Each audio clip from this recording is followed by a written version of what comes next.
여러분, 부동산으로 정말 불쌍한 사람이 누군지 아십니까? 집이 없는 사람? 아니면 집은 있는데 세가 안 나가는 사람? 아니면 상가를 분양받았는데 몇 년째 공실인 사람? 어떤 사람이 진짜 마음 아픈 사람일까요? 우리나라 자가주택 보유율이 61.2%입니다. 10명 중에 6명은 자가주택을 보유하고 있다 이거죠. 싱가포르의 경우는 91%입니다. 미국이 64%, 홍콩이 49%인데요. 싱가포르는 집값도 비싸지만 대출 자체를 90% 이상 해주는 곳도 있습니다. 그리고 대출 금리가 한 1% 정도 되니까 많은 싱가포르 국민들은 대출을 통해서 집을 보유하고 있는 거죠. 집을 갖는다는 것, 그것은 거의 대다수의 사람들의 꿈이지만 어쩌면 평생 계획하는 것 중에 가장 큰 투자일 수 있습니다. 동의하세요? 주택 가격이 올라가고 금리가 낮으면 주택을 구매하려고 하는 사람들은 주택시장으로 이렇게 몰려들게 되겠죠. 그런데 지금 2023년 5월 지금은 어떻습니까?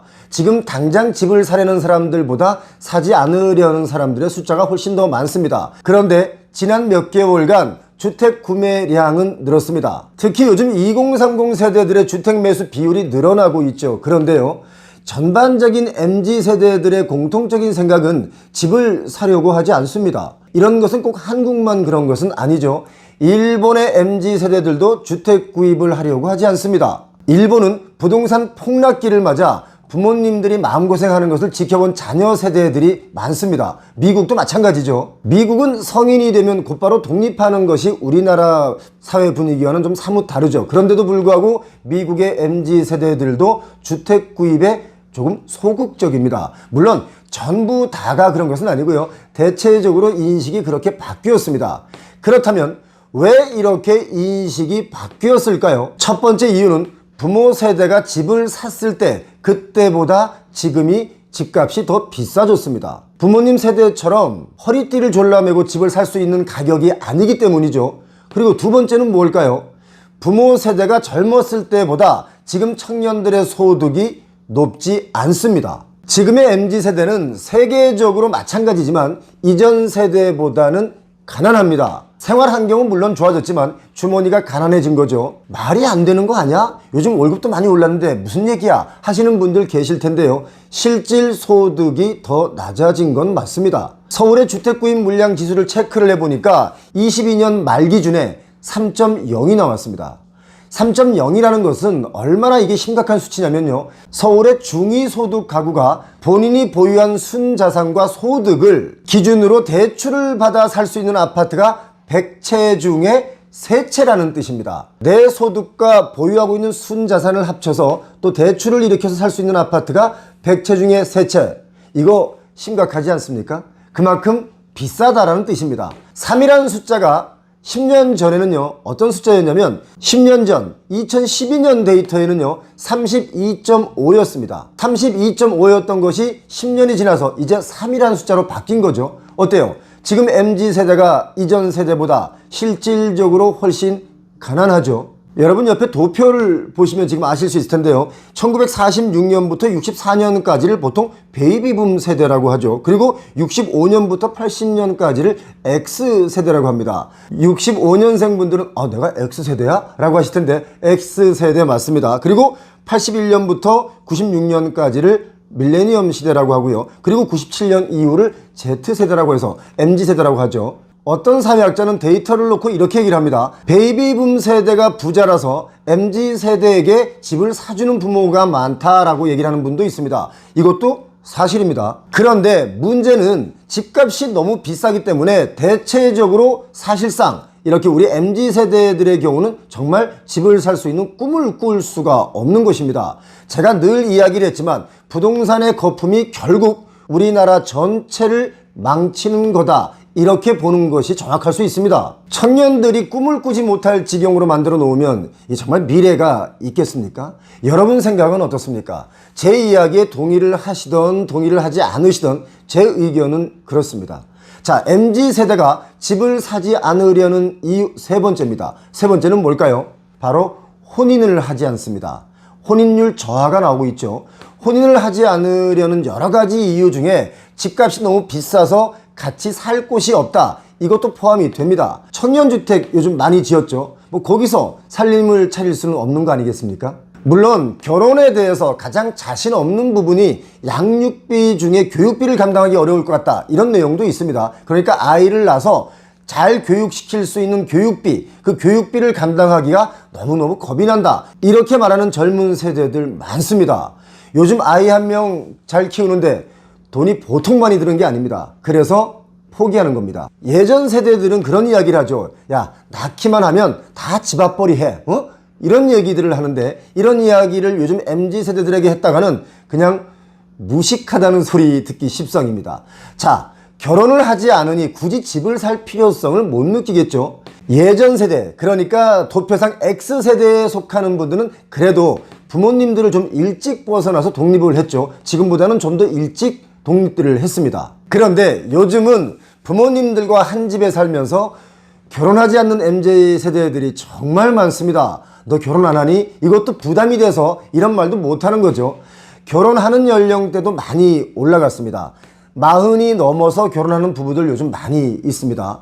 이런 이유가 대부분이 경제적인 상황에 맞춰서 이런 거라고 저는 봅니다. 그리고 굳이 또 네 번째 집을 사지 않는, 집을 못 사는 이유를 꼽자면, 대학을 나오기 전에 학자금 대출을 받아서 학교를 다니게 되는데, 그래서 대학을 졸업하고 사회에 나와도 학자금 대출을 받은 그 빚이 그대로 남아있어서 그거 갚기가 또 바쁩니다. 어떻습니까? 우리 MZ세대들 정말 고단하겠죠. 가만히 보면요, MZ세대들이 선택할 수 있는 집이 한정되어 있습니다. 그러니까 니즈와 현실의 차이가 큽니다. MZ세대의 경우는 선호하는 지역이 보통 도심 지역인데, 도심의 아파트, 주거용 부동산 가격은 정말 비쌉니다. 그래서 선택할 수 있는 거라고는 딱 한 가지밖에 없었습니다. 포기라는 겁니다. 이 얼마나 가슴 아픈 일입니까? 물론 발빠른 MZ세대들은 수도권의 아파트를 거주 목적이 아니라 보유의 목적과 시세 차익의 목적으로 사는 경우도 많죠. 그러나 그것도 전체적으로 본다면 일부일 뿐입니다. 여러분, 제 의견에 동의하십니까? 동의하지 않으셔도 괜찮습니다. 제가 가지고 있는 데이터는 그걸 말해주고 있습니다. 제가 얼마 전에 우리나라 인류기업이고 세계 인류기업이죠, 삼성의 임원 한 분과 식사를 하면서 나눈 이야기인데요, 그분은 이런 이야기를 했습니다. 우리 회사 팀들은 팔딱팔딱 뛰는 그런 꿈을 가진 사람들이다 라는 말을 들었습니다. 팀원들에게 꿈을 심어주니까 실적이 좋아지더라, 이겁니다. 청년들에게 뭘 해준다의 정책도 중요하겠지만 청년들이 꿈을 꿀 수 있는 그런 정책들이 좀 많이 나왔으면 좋겠다, 이런 말씀을 드려봅니다. 오늘 제가 여러분께 아주 깜짝 놀랄 만한 데이터를 가지고 여러분께서 꼭 아셔야 할 내용을 말씀드리겠습니다. 문제다, 걱정이다, 이렇게 막연하게만 생각을 했는데 수치를 보면 정말 보통 걱정이 아닙니다. 여러분, 결혼하셨습니까? 생애 미혼율이라는 것이 있는데요, 50세까지 단 한 번도 결혼하지 않은 사람의 비율을 정의하는 것인데, 실제로는 만 45세에서 54세 인구의 미혼율의 평균을 내어 값을 구한 거죠. 이것은 사실상 평생 결혼하지 않은 또는 결혼하지 않을 사람의 비율로 통합니다. 2000년, 그러니까 지금부터 23년 전만 하더라도 생애 미혼율은 남성이 1.6%, 여성이 1.3%였는데요. 2020년 기준으로 정말 기하급수적으로 늘어났습니다. 남성이 16.8%, 여성이 7.6%입니다. 심각하지 않습니까? 이 부분을 일본과 비교하는 분들이 있는데 이 부분만큼은 일본이 우리보다 좀 심합니다. 일본의 생애 미혼율은요, 2020년 현재 기준에 놀라지 마십시오. 남성이 28.25%, 여성이 17.81%가 결혼을 한 번도 안 한 50대들입니다. 남성이 28.25%니까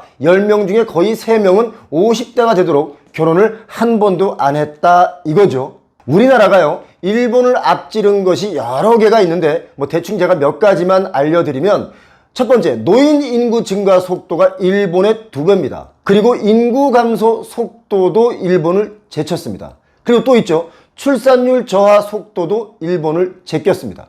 우리나라의 출산율은요, 놀라지 마십시오, 현재 0.78명입니다. 일본의 출산율은 1.3명이죠. 일본은 출산율이 1.3명인데도 초저출산이라고 지금 난리가 났습니다. 심각한 고민에 빠져 있는 거죠. 그런데요, 우리나라의 청년 미혼율은 일본을 앞질렀습니다. 인구 축소, 인구 감소 문제, 이거 정말 심각합니다.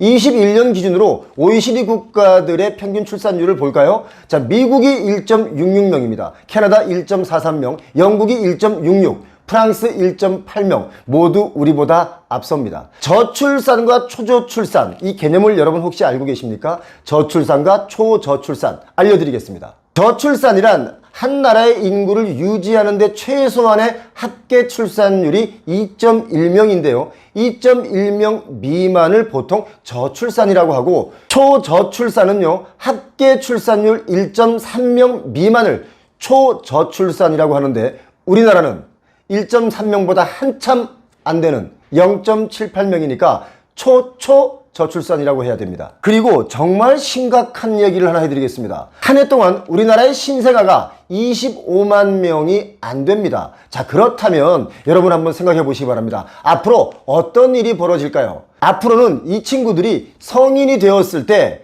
한 해에 90만 명이 태어난 지금의 50세들을 먹여 살려야 되는 그런 무시무시한 일들이 지금 예견되어 있는 겁니다. 25만 명이 돈을 벌어서 90만 명을 책임져야 하는 시대. 이거 여러분 정말 무서운 얘기 아닙니까? 정말 전쟁이 아니라면 이렇게 출산율이 저조한 것도 너무나도 이상한 일이라는 거죠. 우리 사회는 이미 교육의 문제, 주거의 문제로 아이들의 양육에 겁을 내는 청년 세대들이 늘어나고 있다. 이것이 저는 문제라고 봅니다. 아이를 낳으면 얼마를 준다, 둘을 낳으면 얼마를 준다, 이런 정책을 내놔도 자꾸 인구가 줄어가기만 한 것은 그 정책의 실효성이 없다라는 거죠. 진정한 해결책은 뭘까요? 저는 교육의 문제, 주거의 문제에서 조금이라도 자유로워야 그나마 조금이라도 출산율이 올라갈 것이다, 이렇게 보는데 여러분 생각은 어떻습니까? 지금 우리들의 청년 세대들은요, 부모의 도움 없이 살아가는 건 너무나도 힘든 일입니다. 313만 9천 명은 부모의 경제적 도움을 받아서 생활하고 있다, 이런 조사 결과가 나왔죠. 현재 20대의 인구는 730만 정도 되는데요, 청년의 절반이 부모의 도움 없이는 자립이 어렵습니다. 이 중에 65만 명은요, 한창 일할 나이인 30, 40대로 조사가 됐습니다. 이건 정말 여러분 심각한 일 아닙니까? 경제활동을 하는 인구의 42.9%는요, 본인이 돈을 벌어서 생활비의 원천을 마련했다고 하고요, 나머진 우리 부모님이나 아니면 또 다른 것에 도움을 받았다는 뜻입니다. 이 통계를 뒤집어 보면 참 우리의 형님들이신 6070 되시는 분들 정말 힘든 세대였습니다. 부모님 모셨죠. 또 이제는 자식까지 모셔야 하는 참 어려운 시대를 살아오신 분들입니다. 6070 어르신들께 진심으로 존경의 박수를 보내드립니다.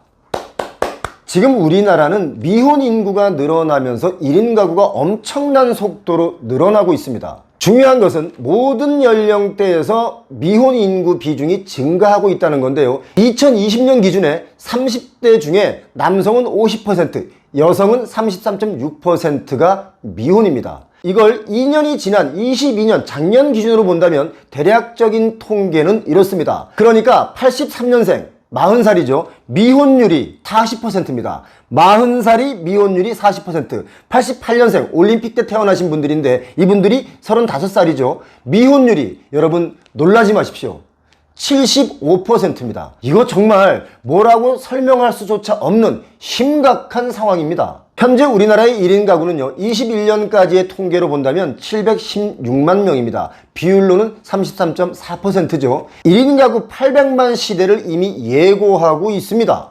저는 이걸 보면서 이런 생각을 했습니다. 1인 가구가 1인 가구끼리 잘 만나서 결혼을 하면 참 좋을 텐데 라는 생각이요. 그렇지 않습니까? 그런데 1인 가구의 사람들에게 물어봤습니다. 왜 1인 가구, 그러니까 혼자 사는 사람과 연애를 하지 않느냐라고 물었더니 결혼하자고 할까봐 부담된다는 이유가 아주 컸습니다. 그래서 그런 부담 주지 않는 사람과 연애하는 게 좋다, 이런 얘기를 합니다. 자, 결혼하지 않는 이유 물어봤습니다. 대답을 이렇게 했습니다. 혼자가 편하다. 집값이 너무 올랐다. 취업난 때문에 안 한다 라고 했습니다. 자, 여기서 혼자가 편하다, 이 말은요, 정말 책임질 수 있는 내 환경을 아직 만들지 못했다, 이런 뜻으로도 해석할 수 있습니다. 대한민국의 미래는 청년 세대입니다. 그렇지 않습니까? 청년 세대가 꿈을 꿀 수 있고 그 꿈이 실현될 수 있는 토대, 그것이 부동산 가격보다 더 중요하다, 저는 그렇게 봅니다.